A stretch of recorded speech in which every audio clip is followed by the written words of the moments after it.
Hola, ¿habías escuchado hablar antes de las infecciones del sitio operatorio o también llamadas ISO? ¿No? Bueno, mi nombre es Jennifer Zamudio y junto a mi compañera Vanessa Torres les hablaremos de ellas. Quédate y conoce un poco sobre este importante tema. Para empezar, debemos saber qué es infección. Infección se refiere a la invasión y multiplicación de microorganismos en un tejido vivo. Aquí debemos tener claro otros términos como lo son colonización, contaminación e infección. En cuanto a la colonización, las bacterias no están causando efecto. Cuando una bacteria coloniza una zona, está ahí, pero no hace daño. La contaminación es cuando la bacteria está, pero no prolifera. Y en la infección, para que una bacteria infecte una herida, tiene que penetrar y proliferar. En cuanto a la infección de sitio operatorio, la ISO es un tipo de IAS que se define como infección relacionada con un procedimiento quirúrgico que se desarrolla en la incisión o cerca de esta y produce cualquier secreción purulenta, absceso o celulitis en el sitio de intervención quirúrgico en los 30 días siguientes a la operación. La etiología es fundamentalmente bacteriana y es facilitada por la exposición de regiones asépticas y cerradas del cuerpo humano al ambiente y el instrumental quirúrgico. Bueno, pasando a hablar un poco de la epidemiología, tenemos que las ISO son las más estudiadas y frecuentes tipos de infecciones asociadas a la atención en salud en los países que son de bajos y medios ingresos. Tenemos que de cada 100 pacientes hospitalizados, 7 en países desarrollados y 15 en vía de desarrollo van a adquirir al menos una IES. También tenemos que el 20% de todas estas infecciones asociadas a la atención en salud corresponden a una ISO, pues que como sabemos es una infección del sitio operatorio. Y se presentan de 160.000 a 300.000 ISO al año. Y la mayor incidencia va a ser por cirugía de colon. Continuando con los factores de riesgo, el riesgo de desarrollar una ISO es multifactorial. Existe una gran variedad de factores relacionados al paciente y al periodo perioperatorio que pueden comprometer significativamente el riesgo de desarrollar una ISO en el paciente. Entre estos factores de riesgo tenemos factores del paciente, factores perioperatorios y factores microbiológicos. En cuanto a los factores del paciente, tenemos edad, tabaquismo, comorbilidades, diabetes, como la diabetes, la obesidad, la desnutrición, el cáncer y la anemia. El uso inadecuado de corticoides orales, focos infecciosos preexistentes, perfusión tisular disminuida. En cuanto a los factores perioperatorios, tenemos el uso inadecuado de normas de asepsia y antisepsia, como por ejemplo el mal lavado de manos quirúrgico o el uso inadecuado de profilaxis antibiótica, el tiempo quirúrgico que se prolonga o hospitalizaciones prolongadas, o también tenemos el tipo de cirugía. En esta tenemos que ver la clase de incisión, cirugía electiva versus urgencia, o si hay uso de prótesis. Y también tenemos que ver la técnica quirúrgica porque a veces es de una manera inadecuada, o los cuidados postoperatorios, que en eso tiene mucho que ver el uso de drenajes y sondas en un paciente. En cuanto a los factores microbiológicos, como la hospitalización prolongada que conduce a una infección por microorganismos intrahospitalarios, el Staphylococcus aureus, que es el microorganismo más común, la incidencia de Staphylococcus aureus resistente a la meticilina, la cual está disminuyendo. Y por otro lado tenemos la fisiopatología, que la principal vía de transmisión de patógenos es la directa, sea por inoculación durante el procedimiento quirúrgico o en el postoperatorio. La vía de transmisión directa ocurre durante la intervención quirúrgica, dada la transmisión en la piel y las distintas barreras mecánicas del organismo.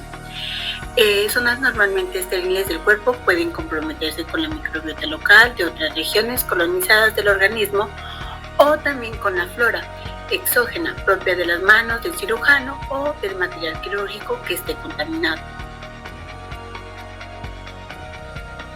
Bueno, ya pasamos a hablar acerca de la clasificación de las heridas quirúrgicas.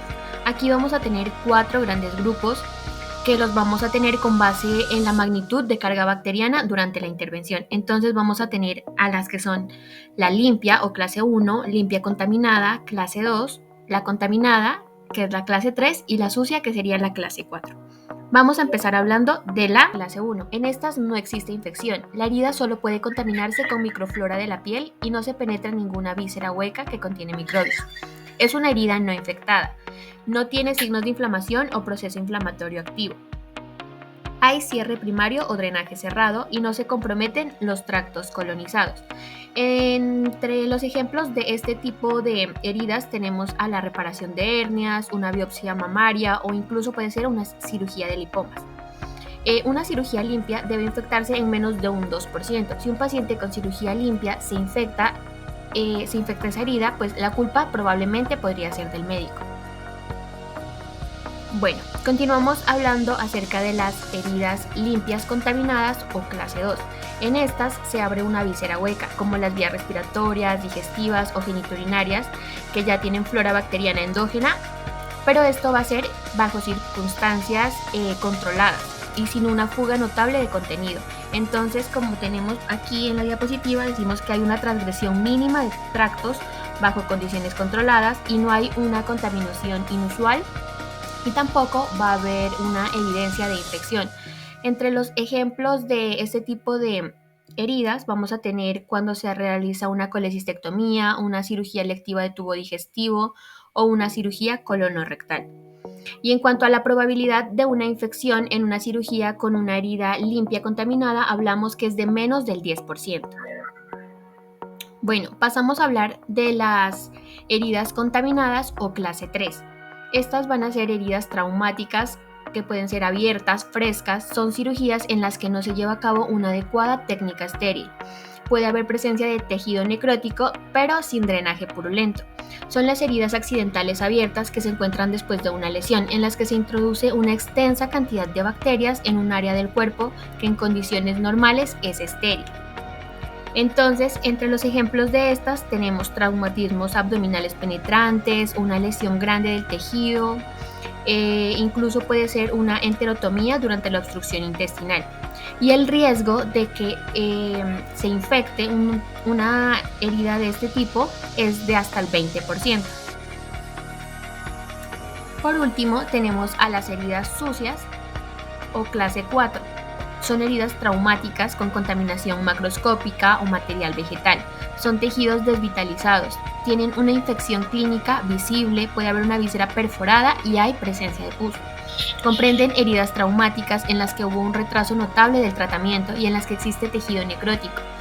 Las que se crean cuando hay una infección franca manifestada por la presencia de material purulento e infligidas para alcanzar una víscera perforada acompañadas de una gran contaminación. Entre los ejemplos de estas tenemos una diverticulitis perforada, infecciones necrosantes de tejido blando.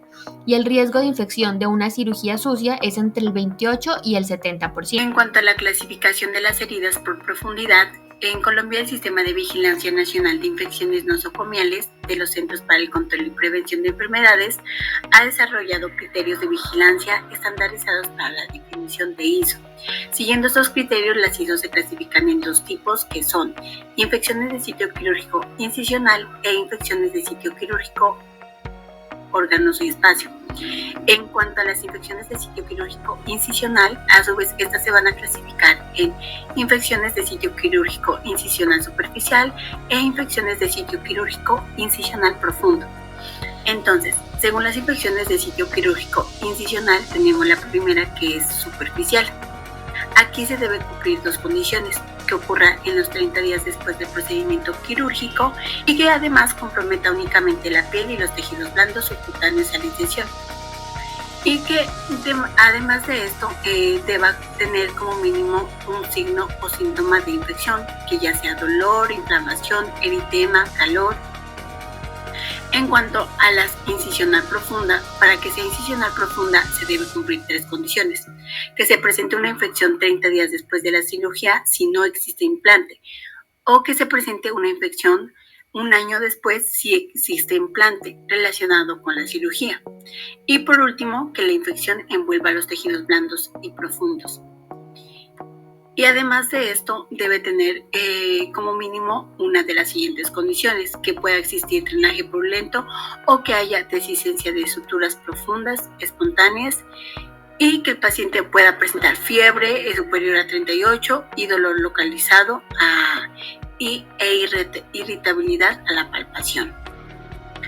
En cuanto a la infección de órgano y espacio, para que se dé una infección de órgano y espacio se debe cumplir las siguientes condiciones: que la infección ocurra en los 30 días siguientes a la cirugía sin implante, que la infección pueda ocurrir al año siguiente de la cirugía cuando hay implante en el lugar quirúrgico, y por último, que la infección pueda relacionarse con la cirugía y comprometer cualquier órgano o espacio diferente de la incisión.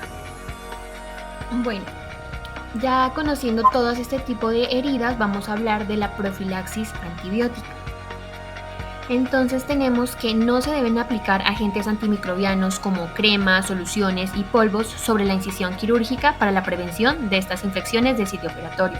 Los antibióticos profilácticos se utilizan sobre todo para prevenir la infección de una incisión quirúrgica. Y esta profilaxis pues va a estar indicada para la mayoría de las operaciones que son limpias contaminadas. Entonces aquí vamos a tener unas condiciones, que es el tiempo de administración. Entonces se ha establecido que esta profilaxis antibiótica debe darse por lo mínimo 60 minutos antes, para que el antibiótico alcance la suficiente concentración. También otro aspecto que se tiene en cuenta es que se debe dar un refuerzo de 3 horas. Esto según las guías que recomiendan que la cantidad de antibiótico se debe dar a una determinada frecuencia. No se deben dar dosis extra posquirúrgicas. Entonces, en conclusión, la herida limpia, a esta no se le da profilaxis antibiótica. A la herida limpia contaminada se le da profilaxis antibiótica. A las heridas contaminada y sucia, a esta no se le da profilaxis antibiótica, lo que se le da ya a estas es un tratamiento, debido a que la herida puede estar necrosada. En cuanto al tratamiento, la mayoría de las ISO pueden tratarse con antibióticos, el cual dependerá del tipo de bacteria o germen que esté causando la infección. En la mayoría de los casos, para cocos gram positivos se administra vancomicina, y para gram negativos y antiseudomonas se utiliza las cefalosporinas de tercera generación. En esta tablita tenemos los agentes más frecuentes en ISO, donde están los Staphylococcus aureus, que son cocos gram positivos, Klebsiella pneumoniae, que son bacilos gram negativos, Proteus mirabilis, que son bacilos gram negativos, la Staphylococcus coagulasa, que son cocos gram positivos, la Escherichia coli, que son bacilos gram negativos, el Enterococcus faecalis, que son cocos gram positivos, y por último los Staphylococcus epidermis, que son cocos gram positivos. Vamos a hablar acerca de la prevención de las infecciones en el sitio operatorio. Aquí vamos a tener 3 momentos importantes, que son el preoperatorio, o sea, cuando está en la casa antes de la cirugía. El otro momento es en la hospitalización y el posoperatorio. Vamos a empezar hablando del preoperatorio. En cuanto al preoperatorio, es importante suspender el cigarrillo y cualquier otra sustancia. La recomendación es dejarlo por un mes o antes del mes. También implementar el control glucémico preoperatorio con el objetivo de niveles de glucosa en sangre inferiores a 200 miligramos de decilitro en todos los pacientes, que sean con o sin diabetes.